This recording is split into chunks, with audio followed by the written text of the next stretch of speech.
Then Joseph fell on his father's face, and wept over him, and kissed him. And Joseph commanded his servants the physicians to embalm his father.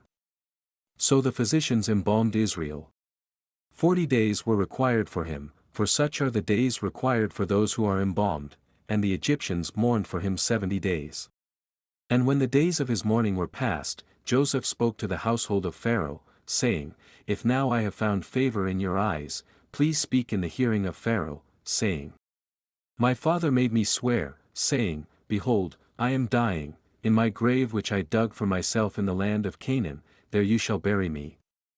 Now therefore, please let me go up and bury my father, and I will come back.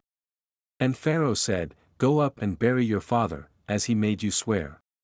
So Joseph went up to bury his father, and with him went up all the servants of Pharaoh, the elders of his house, and all the elders of the land of Egypt, as well as all the house of Joseph, his brothers, and his father's house. Only their little ones, their flocks, and their herds they left in the land of Goshen. And there went up with him both chariots and horsemen, and it was a very great gathering. Then they came to the threshing floor of Atad, which is beyond the Jordan, and they mourned there with a great and very solemn lamentation. He observed 7 days of mourning for his father. And when the inhabitants of the land, the Canaanites, saw the mourning at the threshing floor of Atad, they said, This is a deep mourning of the Egyptians. Therefore its name was called Abel Mizraim, which is beyond the Jordan. So his sons did for him just as he had commanded them. For his sons carried him to the land of Canaan, and buried him in the cave of the field of Machpelah, before Mamre, which Abraham bought with the field from Ephron the Hittite as property for a burial place. And after he had buried his father, Joseph returned to Egypt, he and his brothers and all who went up with him to bury his father.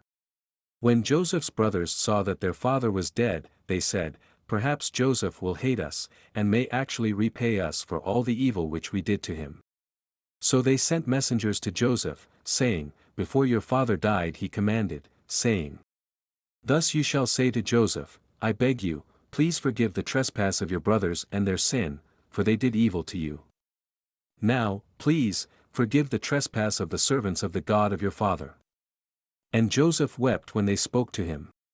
Then his brothers also went and fell down before his face, and they said, Behold, we are your servants. Joseph said to them, Do not be afraid, for am I in the place of God? But as for you, you meant evil against me, but God meant it for good, in order to bring it about as it is this day, to save many people alive. Now therefore, do not be afraid, I will provide for you and your little ones. And he comforted them and spoke kindly to them. So Joseph dwelt in Egypt, he and his father's household. And Joseph lived 110 years. Joseph saw Ephraim's children to the 3rd generation. The children of Machir, the son of Manasseh, were also brought up on Joseph's knees. And Joseph said to his brethren, I am dying, but God will surely visit you, and bring you out of this land to the land of which he swore to Abraham, to Isaac, and to Jacob. Then Joseph took an oath from the children of Israel, saying, God will surely visit you, and you shall carry up my bones from here.